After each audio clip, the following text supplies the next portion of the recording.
Welcome to the Larry Kreider's Leadership Podcast. Larry is the author of over 40 books, the founder of Dove International, a worldwide family of churches and ministries in 6 continents, and has over 50 years of leadership experience. He and his guests will share inspirational leadership insights from their journey with God. These insights, gleaned from serving leaders in many nations, will transform your life and leadership. For more information on Larry's books and resources, visit LarryKreider.com. Welcome to the Larry Kreider Leadership Podcast. Larry Kreider here. With me in the studio today again, Cheree Shenk. Welcome back. Thank you, Larry. It's so interesting to be on this side of the podcast, Mike, but thank you for having me. You've got the Lisa and Cheree podcast week after week. And again, check out the show notes, everybody. Great podcast. We are talking about leadership. Of course, Cheree and Merle Shenk serve here right now in Lancaster County, Pennsylvania. He's pastoring not a local church, but the international director designate for Dove International, taking my place and Laverne's place coming up here real soon. Looking forward to that. So let's get started. You had so many great insights last time.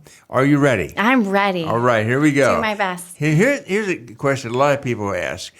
People ask Laverne and I this question, and I'm sure I know it applies to you. How do you navigate team leadership since you and your husband, Merle, are both anointed leaders? You're both called by God, clearly anointed by God. How do you navigate that? What's that look like? Yeah, you're right. We do get this question a lot, and it took me a little while to kind of dissect that. But I want to start out by answering that with a story, if that's okay. Do. So there was, I forget what year it was, but you and Laverne came to Cape Town. Mm-hmm. And we had planned this powerful conference. We were going to, advance the kingdom. We were so excited. Everybody was mobilized. And we had an amazing time with you guys. And you both came and ministered. We did stuff for leaders and we did stuff for our community church. It was fun. I remember well. It was so fun. So when you left, we gathered all of our leaders together.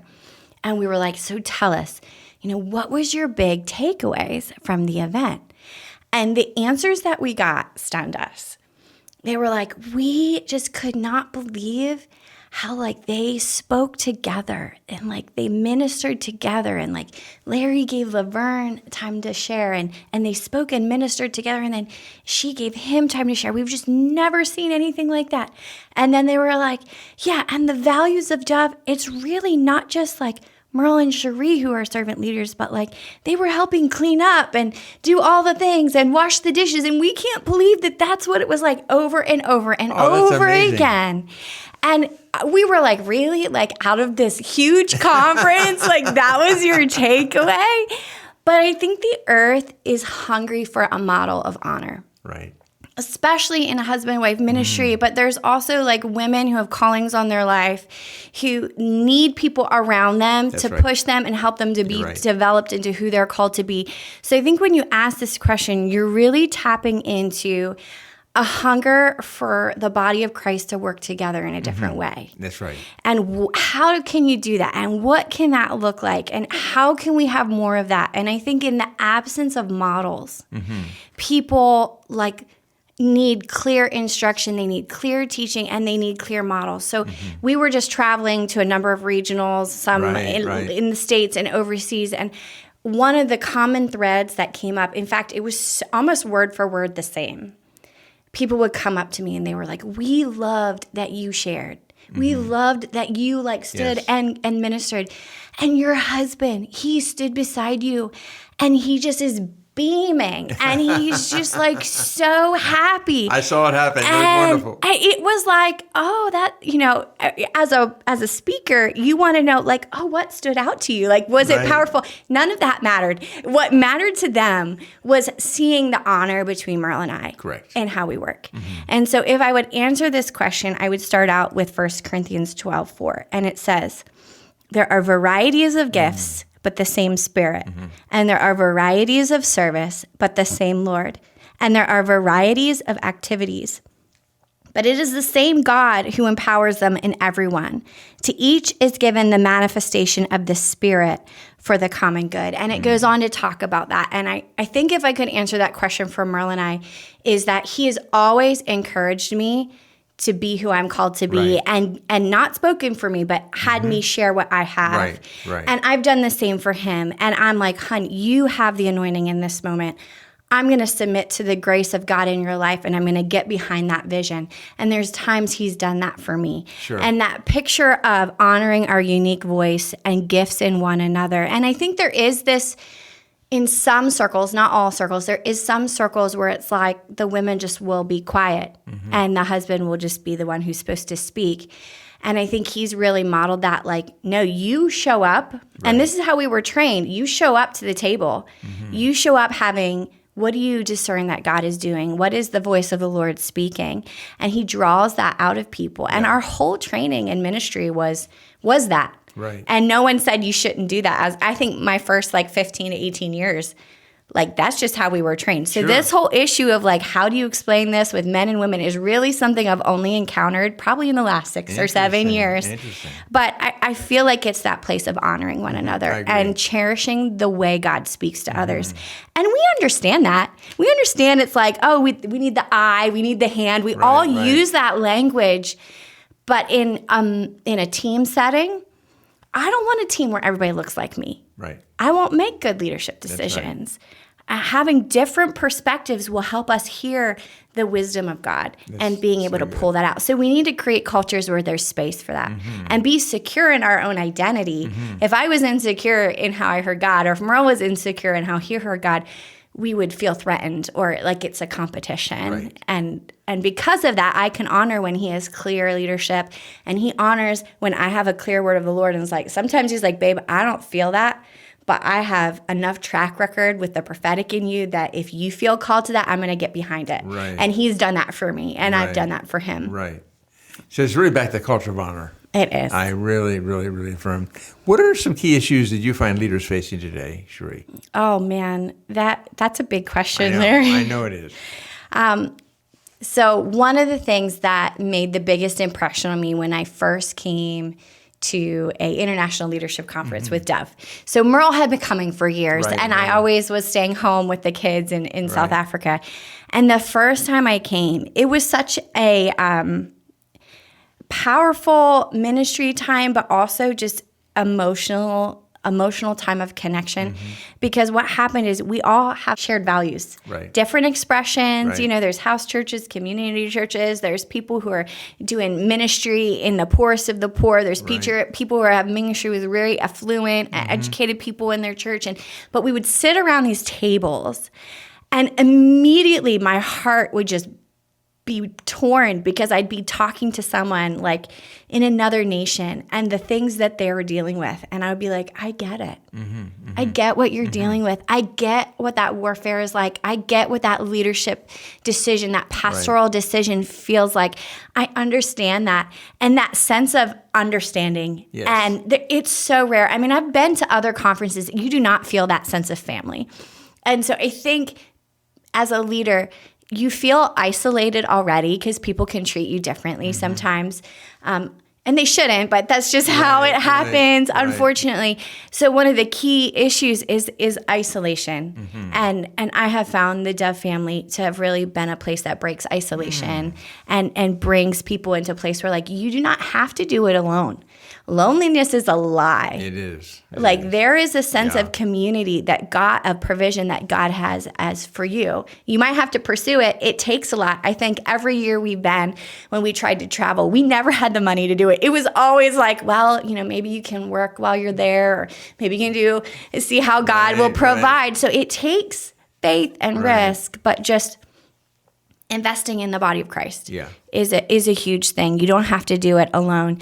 I think another one is just being convicted that the place you are is where God has called you to thrive. That's really good. I think the grass looks greener somewhere else all the time. And people are like, oh, but that ministry is so cool, and that ministry is so cool. And I think we've had enough Merle and I have had the privilege and blessing of working with so many different organizations. I mean, Cape Town is a hub for missions and seeing different models, and just knowing, if God has told you this is where you to connect, it's not always sunshine and roses wherever you are, and the grass is going to look greener wherever you are. But for you to be successful, And I'm also speaking to women who feel like, oh, is there room for me here? Or leaders who are like, will I be empowered here? I think the first step to success is be convicted that the place where you are, he's calling you to thrive there. Yep. And that means you might have to grow. You might have to work out your communication skills. You might have to upskill your tools in your tool belt, but starting there. And then oh man, I have a lot in this list. Is that okay? This is so good. So I have another one. And this one I borrowed from Steve Backlund. And he's actually speaking at our International Leadership Conference. But he said, there's a cycle in relationships of excitement, disappointment. And then you either can, out of that, pursue distance or you can pursue growth. And I was like, what a clear way of putting that. Whether you're on a team, you can be so excited with your leader. And then you might see something and you'll be like, oh, I could be really disappointed in them right now, or they let me down. And that moment, you either have the opportunity to be like, what's my strategy to manage disappointment? Yeah. I'm responsible to be like, you know what? God can work in the midst of imperfect people. Correct. We are all human. None of us are perfect. That's so true. So I think a lot of leaders go through, what is your strategy for when you hit that disappointment section, that you're going to have a place of faith in believing that God called you here. You're not going to quit because you saw something. Right. And I can be successful and thrive in this place. Now, I'm not talking about gross sin and abuse, obviously. I'm just talking about in every organization, there's imperfect people. There is. And you'll always have a reason to be like, oh, I want to jump ship. And these are just things that have impacted my life. And my last point for this is, it does seem faster to do things alone. It does. There's that temptation. Yeah. But if you can do it with a team, if you can bring people on your vision, if you can, and this is at any level. I'll just share an example about this. God has just been laying on my heart to prophesy out of Psalm 149, for the last month as I go into Newport. I'm prophesying the high praises of God. He's gonna execute his judgments on our behalf. And I'm like, Lord, why are you bringing this to me? So everywhere I'm going, I'm just that anointing comes back. And I'm like, guys, this is what I'm feeling, And I did it. I had some powerful encounters in different meetings I had where I shared that. And I went home and I was like to my kids, this is what God's saying. This is what happened today. There's just this move of the Lord. And one of my kids was like, Mom, I need to talk to you when all the kids go to bed. And she's like, that verse that you shared, that's who I'm called to be in Christ. Wow. And she just starts to unpack a prophetic journey that I had no idea was going on in her life for the last 6-8 years. I could not have shared that with her. I could have been like, oh, that was just for me when I intercede. It wasn't for, that team meeting for a regional revival. It wasn't for my small group. Right. It wasn't for my kids. It's easier to go alone. That's just a very low level example. Right. It takes more work to say, I'm going to be intentional to build a relationship with you, take you on in the vision, take you on in the journey, and let you contribute to it and make it better. Yeah. And a lot of young leaders really feel like, but it'll be right if I do it myself, or it'll be easier if I just do it myself, it'll be done right. But you could probably talk into this. Right. I'm going to probably learn this from you and Laverne, because you guys do teams with everything that you do. We do. I don't do anything without a team. In fact, any vision God has given me for many, many years, until God provides a team, I simply won't move ahead. Unless there's a clear word from God, obviously. Yeah. But because, that's what Jesus did. That's what Paul did. It's all about teams. Yeah. And it's getting buy-in, bringing people with us, obviously. Yeah. And then soon releasing them to give leadership. That's the way it works. And we do, but it's all about down to teamwork. You're right. And as individuals, God has given you a unique perspective, and you need to be able to communicate with enthusiasm and joy and positivity and excitement and bring that peace, because someone else might need that spark to find who they are called to be. And that intercession from that word from Psalm 149 probably had nothing to do with me. It might have been for all those other people. And if I just would have been quiet and silent, not shared it, I wouldn't have received the benefit of seeing what God did. Yeah. So don't do it alone. Share it. Be excited about it. Be passionate about it. I've heard you say various times recently, Cheree, but you found it's really important to be with spiritually hungry people. Talk about that. Yeah. Even as a leader. Yes. Talk about that. I have a passion about being where Jesus is moving. Yes. I say it's been a commitment I have made to run with the hungry. And I feel like over decades of service, you're like, oh, all night prayer meetings. Yeah. Oh, I don't do that anymore. That was for back in the day when God was moving. Oh, speaking in tongues, long periods of speaking in tongues. That was for back in the day when God was releasing that. We don't need to do that anymore today. Going to the place where God is moving rubs off on you and stirs your faith. And I don't want to die with gas in my tank. Right? Like, you don't know how much time you have. Right. And I'm like, Lord, I love you so much. I have visions that you have shown me of things that are yet to come to touch my region, to touch my family, for my church. I'm all in. And, life wears on you, right? Yeah. You can get like, oh, this is just the same old thing. You can get jaded. And you really have to protect yourself against passivity. How did David in the Bible get in trouble? It says there was a time when the kings went out to war. That's right. But David stayed home. Right. And so in my family, Merle and I will tell our kids, they're like, oh, Mom. And I'm like, everybody, we're going, and they're like, oh, and then they're like, oh yeah, that was really God. They're stirred up. They're getting impartation. Right. You have to be willing to receive and pour out. And sometimes it might not even be the initiative that you're leading, but you're making a commitment that where God is going, you're going to run with the hungry and you're going to keep a tender heart. And I feel like I have received from the Lord over and over again his waves of his refreshing. Yeah. There's this lie that if we were just a healthy leader or mature leader, we wouldn't need other people. That's a lie. That's such a lie. I need your grace. Right. I need the grace of what God's doing from other ministries. I want to bless them, but I also want to receive from what God is doing. And so I have a strong standard in my house that if I feel like there's something that's God's doing, I want to get there, and I'm taking my family with, and we're going to sit under that anointing, and we're going to receive. So make a commitment. And if you recognize that you've been kind of like leaving your first love, you need to, number one, recognize that place of complacency is talking to you, because we don't want to be these people that are talking about the move of God that happened 10 years ago. 20 years ago, and we don't have anything that happened. What about today? Mm-hmm. That fresh joy of the Lord. Yeah. It says, with joy, I will draw waters from the wells of salvation. Yeah. There's out of your belly will flow rivers of living water. I can't just do that by myself. Right. Isn't it powerful that when the Holy Spirit fell, there was like a laying on of hands? Yeah. Yeah, you can receive the Holy Spirit right by yourself. Right. But there's another piece that we're meant to walk in together. So run with the hungry. That's just, awesome. It's huge for me. I agree completely. Let's talk about succession. How about it?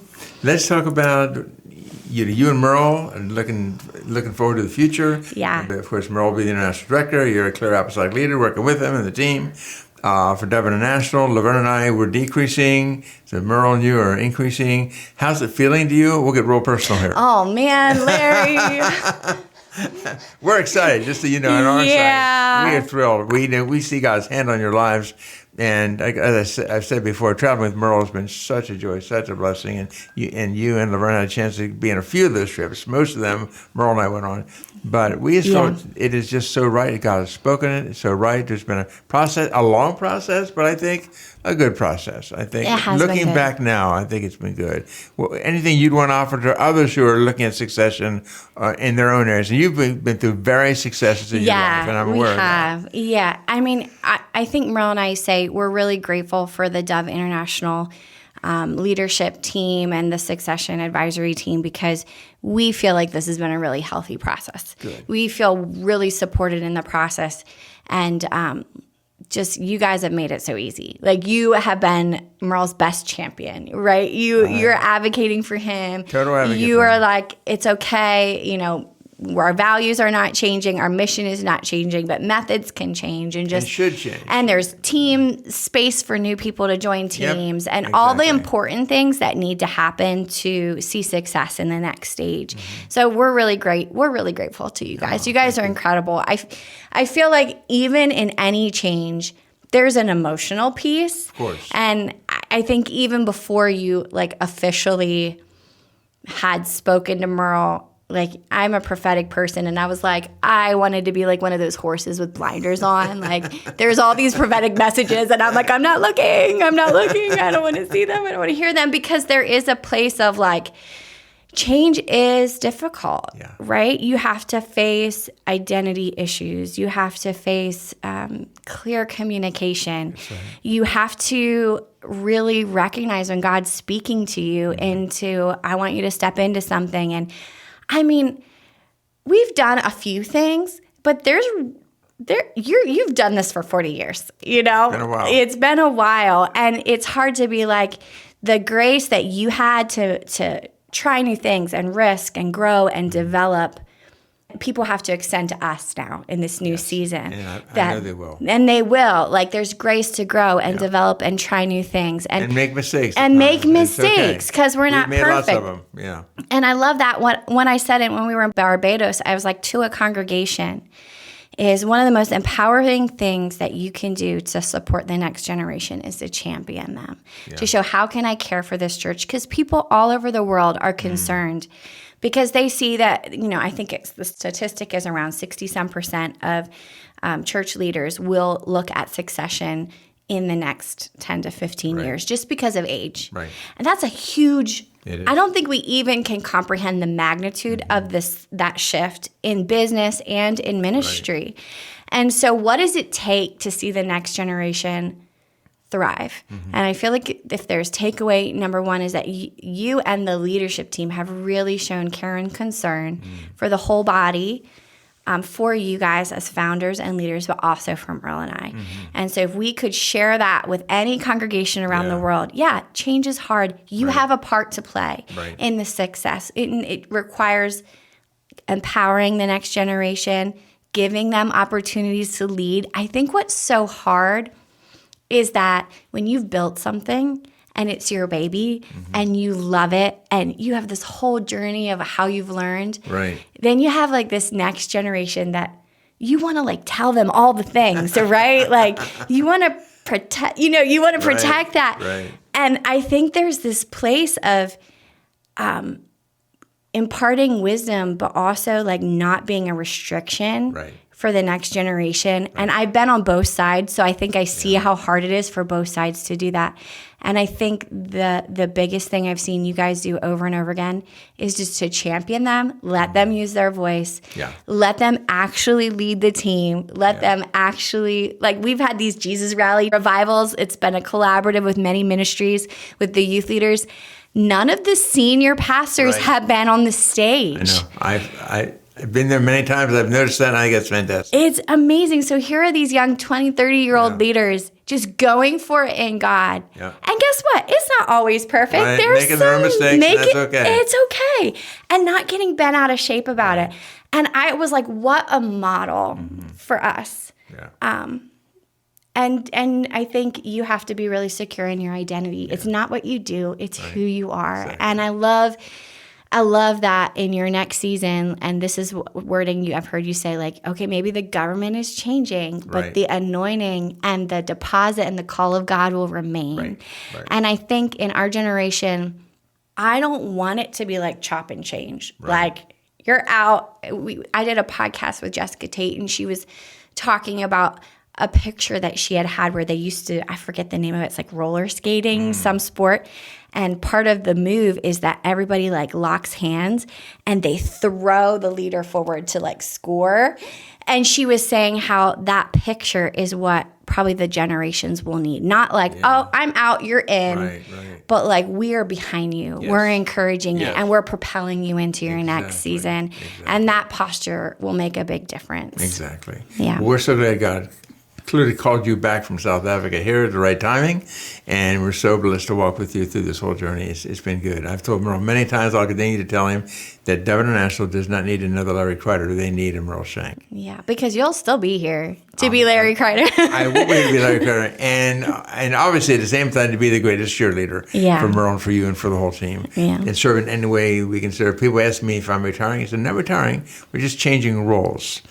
we're not retiring because you don't retire from the kingdom of God. We'll have more time with our family. We'll have more time with our grandkids. We'll have more time, but we'll also more time to be spiritual fathers and mothers and write more books and many of those kinds of things. And you guys have done this. I mean, I'm now flipping the podcast mic here, but like you did this as a lead pastor. Right, we have. When all the churches, you did that? We turned over the whole WSA, and many of the regions of the world I led at one time. We kept training others, releasing them, training others, releasing them. And so that's how we're able to, by God's grace, have a family of 1,100 churches in 26 countries, by God's grace. So well, you and Merle have been a great blessing. Anything else you want to add? No, that's good. Thanks for having me. It's so fun. It was so fun having you. And again, thank you for, allowing the Lord to use you. So we're so grateful for you and for Merle and for all you've done and for all God's done through you. So check out the show notes, everyone. And the show notes, you can find more about Merle and Cheree and Lisa and Cheree podcasts and many other things that they have. And again, Larry Kreider Leadership Podcast, we learn these small things, small changes we can make that make a massive difference in our lives and the lives of others. And we're so glad you're with us today. Cheree Shenk, thank you, thank you, thank you. It's a pleasure. And we'll see you all back here next week. God bless. Thank you for listening to Larry Kreider's Leadership Podcast. If you want more information about any of Larry's books, daily devotionals, small group resources, or any other teachings, go to larrykreider.com.